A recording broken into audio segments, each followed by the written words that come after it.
Assalamualaikum warahmatullahi wabarakatuh. Salam sejahtera. Perkenalkan, nama saya Yusra Wesley Arjaya Saputri dengan NIM 203020702055.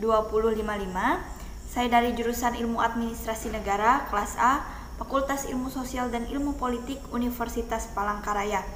Video ini dibuat guna memenuhi tugas mata kuliah Bahasa Indonesia dengan dosen pengampu Ibu Dr. Misnawati, SPD MPD. Di dalam video ini saya akan membahas materi pertemuan perkuliahan ke-9, yaitu mengenai kalimat efektif. Di dalam materi kalimat efektif ini saya akan menguraikan yang pertama, pengertian kalimat efektif, yang kedua, ciri-ciri kalimat efektif, yang ketiga, penggunaan kalimat efektif, yang keempat, syarat-syarat kalimat efektif, dan yang terakhir, kelima, penerapan kalimat efektif. Baik, yang pertama, pengertian kalimat efektif. Kalimat efektif ialah kalimat yang memiliki kemampuan untuk menimbulkan kembali gagasan-gagasan pada pikiran pendengar atau pembaca, seperti gagasan yang ada pada pikiran pembicara atau penulis. Kalimat dikatakan efektif apabila berhasil menyampaikan pesan, gagasan, perasaan, maupun pemberitahuan sesuai dengan maksud si pembicara atau penulis. Kemudian ada ciri-ciri kalimat efektif. Di sini ada 8 ciri. Yang pertama, memiliki unsur penting atau pokok minimal unsur SP. Yang kedua, taat terhadap tata aturan ejaan yang berlaku. Dan yang ketiga, menggunakan diksi yang tepat. Kemudian yang keempat, menggunakan kesepadanan antara struktur bahasa dan jalan pikiran yang logis dan sistematis. Yang kelima, menggunakan kesejajaran bentuk bahasa yang dipakai. Yang keenam, melakukan penekanan ide pokok. Yang ketujuh, mengacu pada kehematan penggunaan kata. Dan yang terakhir, kedelapan, menggunakan variasi struktur kalimat. Selanjutnya, ada penggunaan kalimat efektif. Kalimat efektif digunakan pada tulisan ilmiah seperti makalah, skripsi, tesis, disertasi, laporan penelitian, dan sebagainya. Kalimat efektif berbeda dengan kalimat yang dipakai oleh para sastrawan atau wartawan. Kemudian, syarat-syarat kalimat efektif. Poin pertama, kelogisan. Dalam kelogisan, kalimat pasif dan aktif harus jelas. Subjek dan keterangan harus jelas. Pengantar kalimat dan predikat harus jelas. Induk kalimat dan anak kalimat harus jelas. Subjek tidak ganda. Predikat tidak didahului kata yang. Kemudian, poin kedua, kepararelan.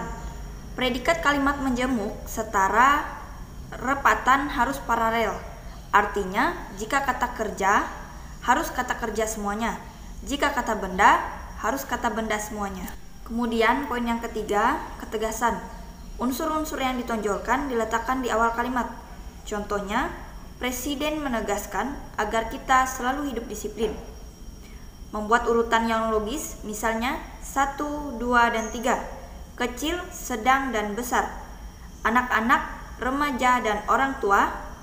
Contohnya, penggemarnya tidak hanya anak-anak, tetapi juga remaja, orang tua, bahkan kakek-kakek. Poin yang keempat, kehematan.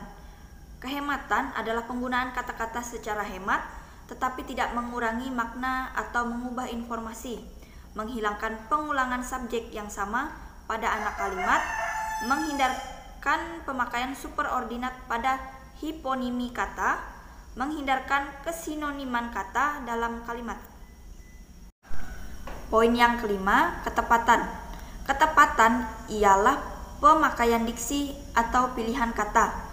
Pemakaian kata harus tepat, kata berpasangan harus sesuai, menghindari peniadaan preposisi. Kemudian poin yang keenam, kecermatan. Cermat berarti kalimat yang dihasilkan tidak menimbulkan tafsir ganda dan harus tepat diksinya. Prinsip kecermatan berarti cermat dan tepat menggunakan diksi. Poin yang ketujuh, kepaduan. Kepaduan ialah informasi yang disampaikan itu tidak terpecah-pecah. Kalimat tidak bertele-tele dan harus sistematis. Kalimat yang dipadu menggunakan pola aspek agen verbal atau aspek verbal pasien. Di antara predikat kata kerja dan objek, penderita tidak disisipkan kata daripada atau tenang. Poin yang ke-8, kesejajaran. Kesejajaran adalah penggunaan bentuk-bentuk yang sama pada kata-kata yang paralel. Agar kalimat terlihat rapi dan bermakna sama, kesejajaran dalam kalimat diperlukan. Poin yang ke-9, keharmonisan. Keharmonisan kalimat artinya setiap kalimat yang kita buat harus harmonis antara pola berpikir dan struktur bahasa. Kemudian, poin yang terakhir, penerapan kalimat efektif. Kalimat efektif dan penerapan EYD, kalimat efektif dan pilihan kata atau diksi, kalimat efektif dan kesepadanan serta kesatuan, kalimat efektif dan kesejajaran bentuk, kalimat efektif dan penekanan ide pokok, kalimat efektif dan penghematan kata, kalimat efektif dan variasi struktur. Berikut akan saya uraikan. Poin yang pertama yaitu kalimat efektif dan penerapan EYD. EYD atau ejaan yang disempurnakan merupakan kaidah yang berisi aturan tata tulis bahasa Indonesia yang harus diikuti dalam penulisan, kecuali ada pertimbangan khusus seperti masalah hukum, nama pribadi, dan keilmuan. Kemudian poin yang kedua, kalimat efektif dan pilihan kata diksi. Diksi adalah pemilihan, dan penempatan kata ketika seseorang sedang berbahasa. Kata-kata yang digunakan dalam tulisan dipilih untuk menyampaikan informasi. Kata bersinonim ialah kata yang bentuknya berbeda namun maknanya serupa. Kemudian poin yang selanjutnya itu ada kalimat efektif dan kesepadanan serta kesatuan. Kalimat yang lengkap dapat terdiri atas unsur-unsur kalimat yang meliputi subjek, predikat, objek, keterangan, dan pelengkap. Kesepadanan ialah hubungan timbal balik antara subjek dan predikat, antara predikat dan objek, serta dengan keterangan atau pelengkap. Kesatuan ialah bahwa setiap kalimat harus mengandung satu ide pokok atau kesatuan pikiran. Poin yang selanjutnya yaitu kalimat efektif dan penekanan ide pokok. Poin yang pertama, posisi kata dalam kalimat. Delegasi Pemerintah Indonesia dan pemimpin Gerakan Aceh Merdeka atau GAM akhirnya sepakat memulai perundingan tentang perdamaian di Aceh. Pimpinan Gerakan Aceh Merdeka dan delegasi pemerintah Indonesia akhirnya sepakat memulai perundingan tentang perdamaian di Aceh. Akhirnya, delegasi pemerintah Indonesia dan pimpinan Gerakan Aceh Merdeka sepakat memulai perundingan tentang perdamaian di Aceh. Perundingan tentang perdamaian di Aceh akhirnya sepakat dimulai oleh delegasi pemerintah Indonesia dan pimpinan Gerakan Aceh Merdeka. Poin yang kedua, urutan logis. Penderitaan para pengungsi itu susah, sulit, dan tragis. Yang datang saat itu para lurah, camat, dan para bupati seprovinsi Sumatera Selatan. Poin yang ketiga yaitu pengulangan kata. Pembangunan dapat dilihat sebagai proses yang rumit dan mempunyai banyak dimensi, tidak hanya dimensi ekonomi, tetapi juga dimensi politik, dimensi sosial, dan dimensi budaya. Poin yang selanjutnya yaitu kalimat efektif dan pengulangan kata. Poin pertama, pengulangan unsur kalimat. Pemuda itu segera mengubah rencananya setelah dia bertemu dengan pemimpin perusahaan. Hadirin serentak berdiri begitu mereka mengetahui mempelai memasuki ruangan. Pemuda itu segera mengubah rencananya setelah bertemu dengan pemimpin perusahaan. Hadirin serentak berdiri begitu mengetahui mempelai memasuki ruangan. Poin yang ketiga yaitu pengulangan kata.